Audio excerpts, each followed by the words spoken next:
greatly admires. That's Okay. quite a follow-up. Tommy. Josh, I have questions on two topics. On Secret Service, when did you find out that the intruder had not been apprehended just inside the North Portico? Tommy, as I've said a couple of times now, I did have a couple of conversations with White House staff and with Secret Service. What I have done in the context of these briefings is to try to convey to all of you our confidence in the ability of the Secret Service to conduct an investigation that would get to the bottom of what exactly happened and to implement reforms that are needed to ensure it never happens again.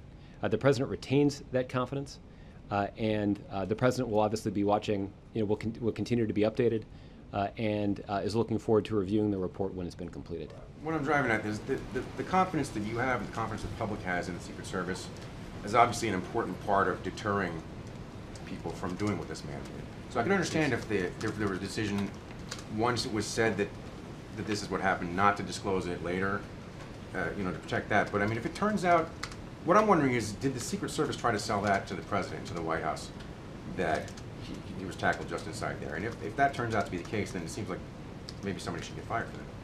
Well, Tommy, I think in terms of what the Secret Service did and why they decided to do it, I think you should check with them. I will observe, however, that the Director of Secret Service testified voluntarily under oath before members of Congress on live national television and was forthright about what she currently understood about what had transpired here at the White House 10 days or so ago.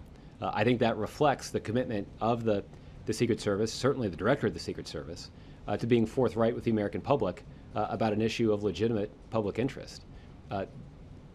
So, I mean, the other thing that I think is notable, and there have been some published reports about these details in advance of her testimony, but those published reports were based on information that was provided by the Secret Service to members of Congress.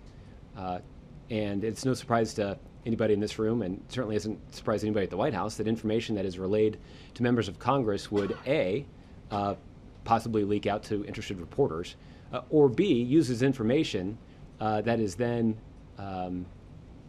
compiled into questions that are asked of the director. So I feel like I guess my point is this: if they were trying to keep it a secret, they wouldn't have provided it to Congress, which is clearly what they did, both in private conversations with the members of the committee, but also in open public testimony today by the director. On ISIS,